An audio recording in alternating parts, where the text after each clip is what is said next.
환율이 1,500원을 돌파했다는 소식을 처음 들었을 때 대부분의 사람들 불안해지고 생활비, 뉴스에서는 연일 위기라는 단어를 사용하고 전문가라는 사람들은 서로 다른 전망을 쏟아내. 하지만 흥미롭게도 그들은 이 숫자를 보고 놀라지. 급 당장 무엇을 사거나 팔지. 왜일까요? 그 이유는 단순합니다. 환율, 그들에게 새로운 사건이 아니기 때문임. 부유층은 환율이 어느 날 D 생각하지 않습니다. 그들은 항상 이 숫자가 과정과 구조를 봅니다. 미국의 금리 정책, 글로벌 자본의 이동, 수출과 소비의 균형, 셔마나 for discern 이 모든 요소가 몇 년에 지금 이미 알고 그래서 부유층에게 환율 150 이제 예상했던 환경에 도착했다는 확인에 가깝습니다. 대부분의 사람들은 맛은 뉴스가 숫자를 말해주면 그제서야 생각을 시작합니다. 하지만 부유층은 숫자가 나오기 훨씬 전부터 이미 생각을 끝내놓습니다. 이 차이는 매우 큽니다. 같은 숫자를 보더라도 누군가는 공포를 누군가는 준비 상태를 점검합니다. 부유층은 환율을 가격으로 보지 않습니다. 그들은 환율을 환경으로 봅니다. 환경이 바뀌면 이하시는 생활 방식도 가족의 전략. 그래서 환율이 1,400원을 넘었을 때 부유층은 이미 질문을 던지기 시작. 이 환경이 몇 달로 끝날까? 이 질문에 대한 답이 장기적이다라고 그들 자산 배치를 바꿔야 한다. 여기서 중요한 점은 부유층은 결코 서두르지 않는다는 것입니다. 그들은 뉴스가 떠들 때 움직이지 않고 사람들이 공포에 빠질 때 행동하지 않습니다. 대신 가장 조용한 순간에 가장 중요한 결정을 내립니다. 환율 1,500원은 그 결정이 이미 시작되었음을 세상에 드러낸 숫자일 뿐입니다. 이제 다음 장에서는 부유층이 왜 환율을 공포가 아니라 생활 환경의 변화초로 바라보는지, 그리고 그 시선이 어떻게 자산 배치의 변화를 만들었는지를 더 깊이 이야기해 보겠습니다. 환율이 오르면 대부분의 사람들은 먼저 이렇게 반응합니다. 이제 물가가 오르겠구나. 생활이 더 힘들어지겠다. 지금 뭔가를 해야 하나? 이 반응은 자연스럽습니다. 환율은 우리의 일상과 직접 연결되어 있기 때문입니다. 하지만 부유층은 이 반응의 순서가 다릅니다. 그들은 불안부터 느끼지 않습니다. 행동부터 하지도 않습니다. 대신 먼저 환경이 어떻게 변하고 있는지를 봅니다. 부유층에게 환율은 가격표가 아닙니다. 달러가 비싸졌다라는 말보다 원화 환경이 달라졌다라는 해석이 훨씬 중요합니다. 이 차이는 사고 방식의 차이에서 시작됩니다.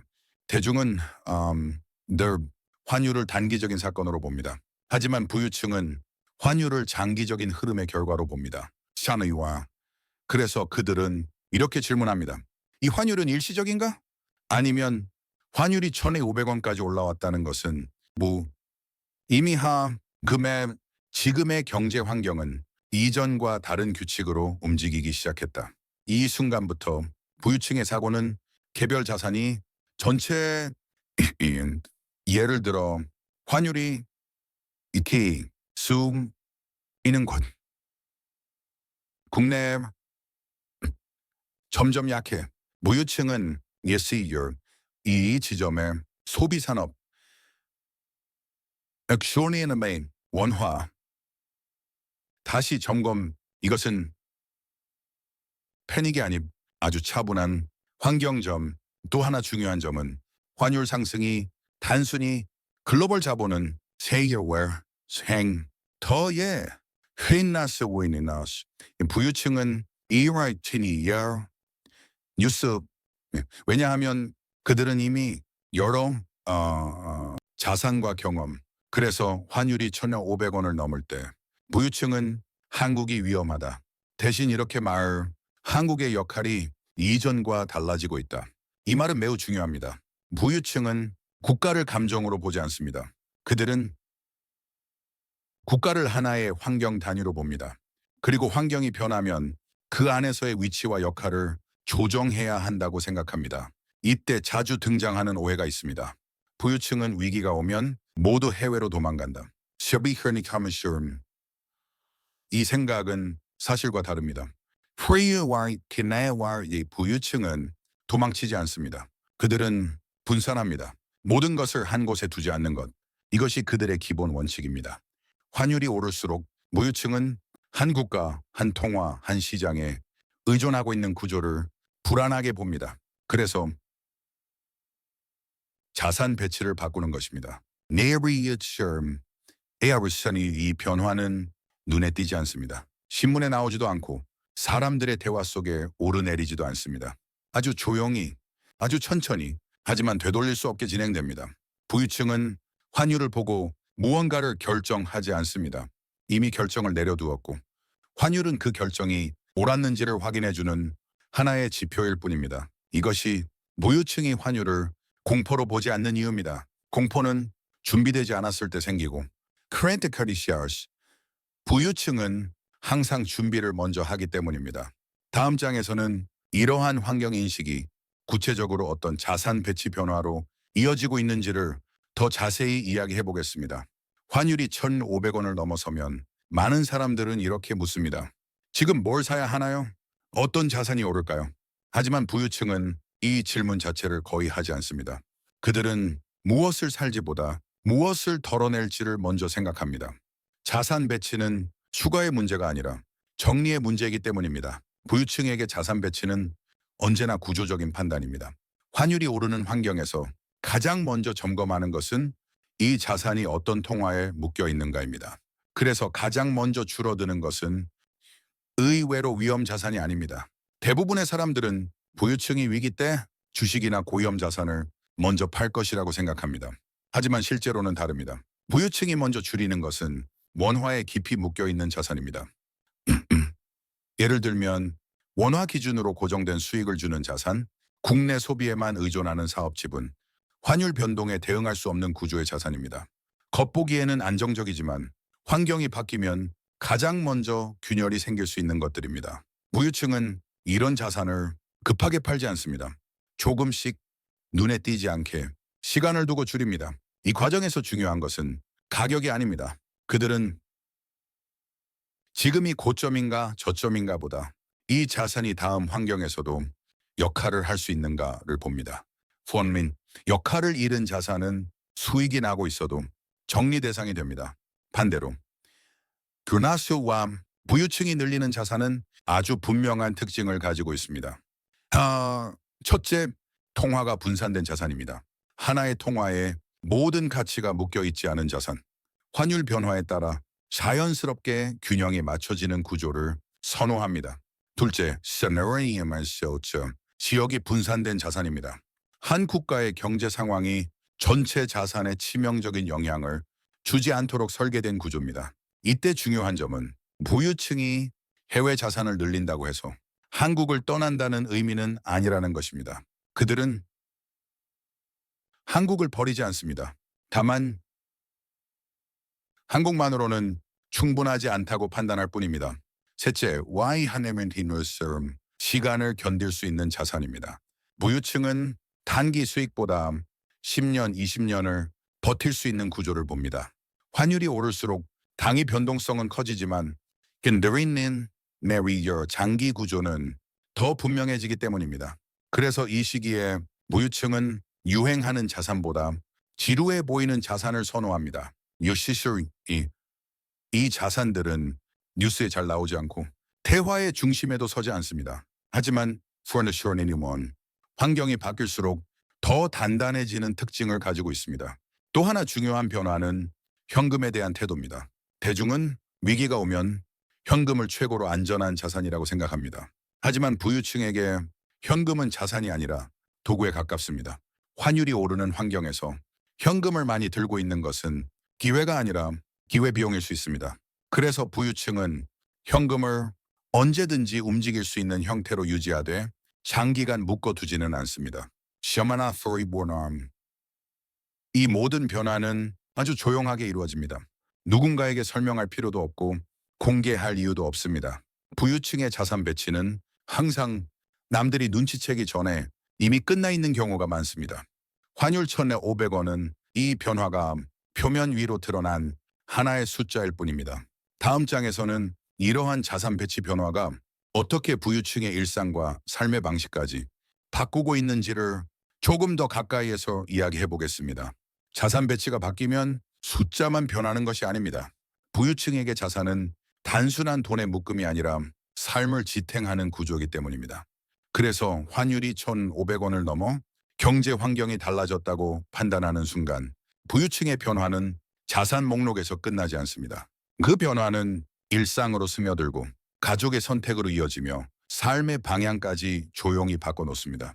먼저 가장 눈에 띄는 변화는 시간을 쓰는 방식입니다. 부유층은 위기 국면에서 더 바쁘게 움직이지 않습니다. 오히려 일부러 속도를 늦춥니다. 왜냐하면 환경이 불안정할수록 잘못된 판단의 비용이 훨씬 커지기 때문입니다. 환율이 급등하는 시기에는 정보가 넘쳐납니다. 하지만 부유층은 이 정보의 홍수 속에서 즉각적인 반응을 보이지 않습니다.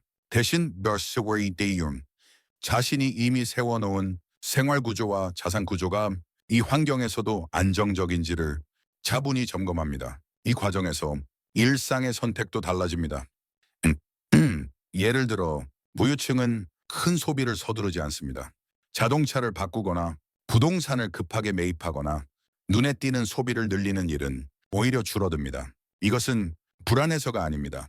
환경이 불안정할수록 유연성을 유지하는 것이 더 중요하다고 보기 때문입니다. 또 하나 중요한 변화는 거주와 이동에 대한 태도입니다. 무유층은 한 장소의 모든 생활을 집중시키는 것을 위험하다고 생각합니다. 환율이 오르고 국내 경제의 변동성이 커질수록 그들은 흔히스름 생활의 거점을 분산시키는 방향으로 움직입니다. 이것은 이민이나 탈출을 의미하지 않습니다. 단지 모든 것을 한 곳에 두지 않는다는 오랜 원칙을 다시 강화하는 과정입니다. 그래서 부유층의 일상에는 국내와 해외, 여러 지역을 오가는 자연스러운 흐름이 생깁니다. 슈리에마이슨 이 변화는 눈에 띄지 않지만 아주 분명합니다. 그리고 이 흐름은 가족 전략으로 이어집니다. 무유층에게 환율 문제는 개인의 문제가 아닙니다. 가족 전체의 리스크 관리 문제입니다. 특히 자녀 교육에서 이 변화는 더욱 분명하게 나타납니다. 부유층은 자녀의 미래를 단일 국가, 단일 통화에 완전히 맡기지 않으려 합니다. 환율이 오를수록 그들은 교육의 기준을 더 넓게 봅니다. 어디에서 배우는가? 어떤 언어로 사고하는가? 어떤 환경에서 성장하는가? Career. 이 모든 것이 자산 배치만큼이나 중요한 전략이 됩니다. 그래서 환율 1,500원은 부유층에게 교육 계획을 다시 점검하는 계기가 되기도 합니다. 또 하나 주목할 점은 가족 내부의 의사결정 방식입니다. 부유층 가정에서는 이런 시기에 대화가 늘어납니다. 공포를 나누기 위한 대화가 아니라 구조를 이해하기 위한 대화입니다. 지금의 환경이 우리 가족의 삶에 어떤 영향을 줄 수 있는지, 어떤 선택이 장기적으로 더 안정적인지, Serenity. 이 대화는 감정적이지 않습니다. 아주 현실적이고 아주 차분합니다. 왜냐하면 무유층은 위기를 처음 겪는 사람들이 아니기 때문입니다. 그들은 이미 여러 번 경제의 변곡점을 지나왔고 그때마다 삶의 방식을 조금씩 조정해 왔습니다. 환율 1,500원은 그 조정 과정의 또 하나의 단계일 뿐입니다. 마지막으로 중요한 점은 무유층은 이 모든 변화를 드러내지 않는다는 것입니다. 그들의 일상은 겉보기에는 크게 달라 보이지 않습니다. 하지만 내부에서는 자산, 시간, 관계, 교육, 거주의 구조가 이미 다른 방향으로 재정렬되고 있습니다. 이제 마지막 장에서는 이 모든 흐름을 종합해 왜 부유층은 환율 1,500원을 위기가 아니라 다음 국면의 시작으로 보는지를 정리해 보겠습니다. 환율이 1,500원을 돌파했다는 사실은 아는 사람들에게 하나의 질문을 던집니다. 이제 어떻게 될까? 하지만 부유층에게 이 질문은 조금 다르게 들립니다. 그들은 이렇게 묻습니다. 이 다음 환경은 어떤 규칙으로 움직이게 될까? 이 차이가 대중과 부유층을 가르는 가장 본질적인 차이입니다. 부유층은 지금의 숫자에 머무르지 않습니다. 환율 1,500원이라는 숫자는 그들에게 하나의 출발선에 가깝습니다. 이 숫자 이후에 어떤 질서가 형성되고 어떤 자산이 살아남고 어떤 생활 방식이 더 이상 유효하지 않게 되는지를 이미 생각하고 있습니다. 그래서 부유층은 환율이 올랐다고 해서 세상이 끝났다고 말하지 않습니다. 그들은 야, 세상의 규칙이 다음 단계로 넘어갔다고 말합니다. 중요한 점은 무유층은 이 변화에 감정적으로 반응하지 않는다는 것입니다. 그들은 분노하지 않고 공포에 휩싸이지 않으며 희망적인 말로 자신을 속이지도 않습니다. 대신 아주 냉정하게 현실을 받아들입니다. 환율이 1,500원이라는 것은 수르남 원화 중심의 사고만으로는 자산과 삶을 지키기 어려운 환경이 되었다는 뜻일 수 있습니다. 그래서 부유층은 이미 오래전부터 다음과 같은 질문을 반복해 왔습니다. 이 자산은 다음 10년에도 의미가 있는가? 이 생활 방식은 환경이 바뀌어도 유지 가능한가? 이 구조는 위기 속에서도 가족을 보호할 수 있는가? 이 질문에 확신이 없는 것들은 조용히 정리되고 확신이 있는 것들만 남게 됩니다. 이 과정은 드라마틱하지 않습니다. 큰 결단처럼 보이지도 않습니다. 하지만 시간이 지나면 이 작은 선택들의 차이가 엄청난 격차를 만들어냅니다. 한만 나을섬 부유층은 이 사실을 이미 여러 번 경험했습니다. 그래서 이번 환율 상승 역시 처음 겪는 일이 아닙니다. 그들은 위기가 반복된다는 사실보다 위기의 형태가 조금씩 달라진다는 점에 더 주목합니다. 그리고 이번 환율 1,000원에 500원은 그 형태가 또 한 번 바뀌었음을 알려주는 신호입니다. 부유층은 이 신호를 공포로 해석하지 않습니다. 그들은 이 신호를 다음 국면에 맞는 삶과 자산을 다시 설계하라는 조용한 요구로 받아들입니다. 그래서 이미 자산 배치를 바꾸었고 생활 방식을 조정했고 가족의 미래 전략을 다시 점검하고 있습니다.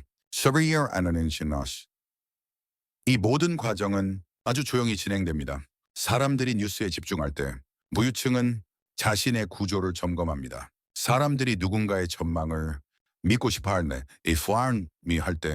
훌메스하면 부유층은 자신의 기준을 다시 확인합니다. 이것이 무유층이 환율 1,500원 앞에서도 흔들리지 않는 이유입니다. 그들은 숫자를 믿지 않습니다. 구조를 믿기 때문입니다. 오늘 이 영상에서 이야기하고 싶었던 것은 단 하나입니다. 환율 1,500원이라는 숫자 자체보다 그 숫자를 어떻게 해석하느냐가 미래를 완전히 다르게 만든다는 점입니다. 이 영상이 한국 경제를 바라보는 또 하나의 시선이 되었기를 바랍니다. 끝까지 시청해 주셔서 진심으로 감사합니다. 다음 영상에서도 부유층의 시선으로 경제와 삶을 차분하게 풀어보겠습니다. 감사합니다.